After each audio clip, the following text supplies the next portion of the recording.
Meet ଦ GIMP କୁ ସ୍ୱାଗତ। ଏହି ଟ୍ୟୁଟୋରିଆଲ ଉତ୍ତର ଜର୍ମାନୀର ରଲ୍ଫ ଷ୍ଟେନର୍ଟଙ୍କ ଦ୍ୱାରା ବ୍ରେମେନ୍ ରେ ପ୍ରସ୍ତୁତ କରାଯାଇଛି। ରିଜଲ୍ୟୁସନ୍ ପାଇଁ ଇମେଜ୍ ପ୍ରପର୍ଟିଜ୍ କୁ ଯାଆନ୍ତୁ। ଏଠାରେ ଆପଣ ଦେଖିପାରିବେ ଯେ ଏହି ଇମେଜ୍ ରେ 508 ପିକ୍ସେଲ ୱିଡ୍ଥ ଓ 72 ବାଇ 72 ପିପିଆଇ ଅଛି।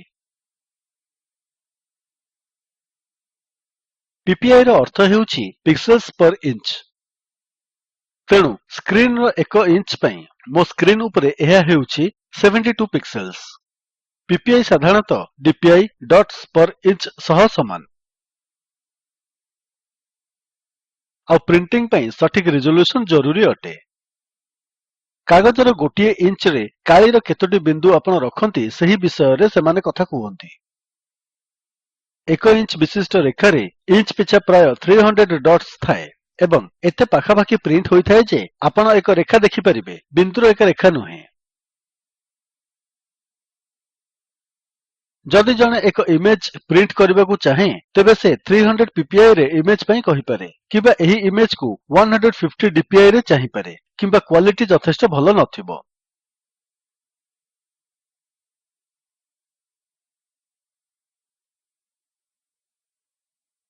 ତେବେ ଏଥିପାଇଁ ଆପଣ କଣ କରିପାରିବେ? ଏହାକୁ ଆପଣ ବହୁତ ସହଜରେ ବଦଳାଇ ପାରିବେ। ଇମେଜ୍ ସ୍କେଲ୍ ଇମେଜ୍ କୁ ଯାଆନ୍ତୁ। ଏହି ଡାୟଲଗ୍ ରେ ଆପଣ ୱିଡ୍ଥ ହାଇଟ୍ ଦେଖିପାରିବେ, ଯାହାକୁ ଆମେ ଅନେକ ଥର ବ୍ୟବହାର କରିଛେ। ଏଠାରେ ଆପଣ X ରିଜଲ୍ୟୁସନ୍ ଓ Y ରିଜଲ୍ୟୁସନ୍ ଏବଂ ଭ୍ୟାଲ୍ୟୁ 72 ପିକ୍ସେଲ୍ସ ପର ଇଞ୍ଚ ଦେଖିପାରିବେ। ମୁଁ ଏହାକୁ ପିକ୍ସେଲ୍ସ ପର ମିଲିମିଟର କିମ୍ବା ପିକ୍ସେଲ୍ସ ପଏଣ୍ଟ ପିକାକୁ ବଦଳାଇ ପାରିବି।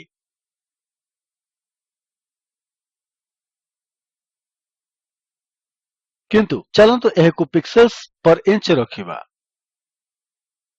X ରିଜଲ୍ୟୁସନ୍ ଓ Y ରିଜଲ୍ୟୁସନ୍ ରେ ଭ୍ୟାଲ୍ୟୁ ଭାବରେ 72 ପିପିଆଇ ଅଛି ଓ ମୁଁ ଏହାକୁ 300 ପିପିଆଇ କୁ ବଦଳାଉଛି।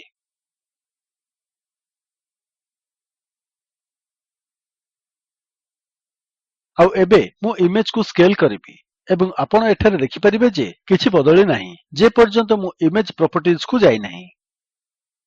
ଏଠାରେ ଏବେ ଆପଣ ଦେଖିପାରିବେ ଯେ ରିଜଲ୍ୟୁସନ୍ 300 ବାଇ 300 ପିପିଆଇ କୁ ଏବଂ ପ୍ରିଣ୍ଟ ସାଇଜ୍ 3ଟି ବଡ ଷ୍ଟାମ୍ପ କିମ୍ବା ସେହି ପାଖାପାଖିକୁ ବଦଳି ଯାଇଛି। ତାହା ପ୍ରାୟ 4 ବାଇ 3 ସେଣ୍ଟିମିଟର୍ସ। ଏହା ହେଉଛି ଏକ ବଡ ଷ୍ଟାମ୍ପ। ତେବେ ମୁଁ ରିଜଲ୍ୟୁସନ୍ ବ୍ୟତୀତ ଇମେଜ୍ ରେ କୌଣସି ପରିବର୍ତ୍ତନ କରିନାହିଁ। ସ୍କ୍ରିନ୍ ରେ କିଛି ବଦଳି ନାହିଁ। ଏହା ଏପର୍ଯ୍ୟନ୍ତ ଇଞ୍ଚ ପିଛା 72 ପିକ୍ସେଲ୍ସ ଅଛି। ଏହି ସଂଖ୍ୟା ସାଧାରଣତଃ ଅର୍ଥହୀନ। ଏହାର ଅର୍ଥ ହେଉଛି ଯଦି ଆପଣ ଜାଣିଥାନ୍ତି ଯେ ଆପଣ 300 ଡଟ୍ସ ପର ଇଞ୍ଚର କ୍ୱାଲିଟିରେ ଏକ ଇମେଜ୍ ପ୍ରିଣ୍ଟ କରିବାକୁ ଚାହୁଁଛନ୍ତି, ତାହା ପ୍ରକୃତରେ ଏକ ଭଲ ଭ୍ୟାଲ୍ୟୁ। ଏବଂ ଧରନ୍ତୁ ଆପଣ ଏହାକୁ 10 ବାଇ 15 ଇଞ୍ଚେସ୍ ରେ ରଖିବାକୁ ଚାହୁଁଛନ୍ତି, ତେବେ ଦେଖିବାକୁ ପାଇବେ ଯେ ଏହି ପିକ୍ସେଲ୍ ଗୁଡ଼ିକ ପର୍ଯ୍ୟାପ୍ତ ନୁହେଁ।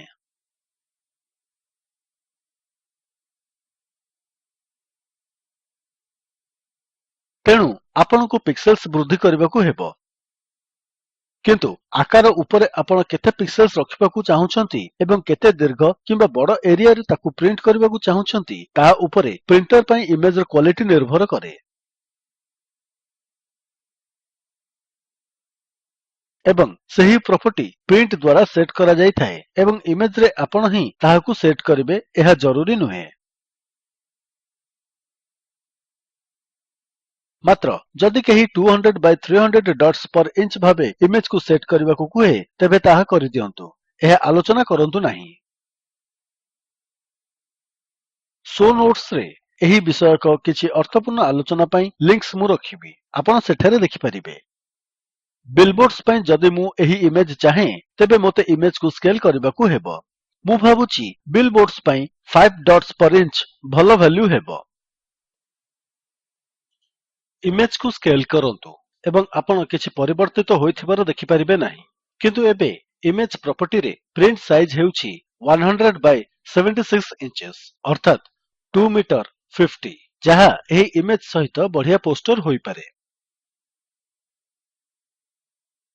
ଏଠାରେ ଆମ ପାଇଁ ଥିବା ଏହି ରିଜଲ୍ୟୁସନ୍ ସାଧାରଣତଃ ଅର୍ଥହୀନ ଅଟେ, ଯେପର୍ଯ୍ୟନ୍ତ ଆପଣ ନିଜେ ଏହାକୁ ପ୍ରିଣ୍ଟ କରିନାହାନ୍ତି। ଅଧିକ ବିବରଣୀ ପାଇଁ meetthegimp.org କୁ ଯାଆନ୍ତୁ। ଏବଂ ଯଦି ଆପଣ କିଛି ମତାମତ ପଠାଇବାକୁ ଚାହୁଁଛନ୍ତି ତେବେ ଦୟାକରି info@meetthegimp.org କୁ ଲେଖନ୍ତୁ। ଆଇଆଇଟି ବମ୍ବେ ତରଫରୁ ମୁଁ ପ୍ରଦୀପ ଚନ୍ଦ୍ର ମହାପାତ୍ର ଆପଣଙ୍କଠାରୁ ବିଦାୟ ନେଉଛି। ଧନ୍ୟବାଦ।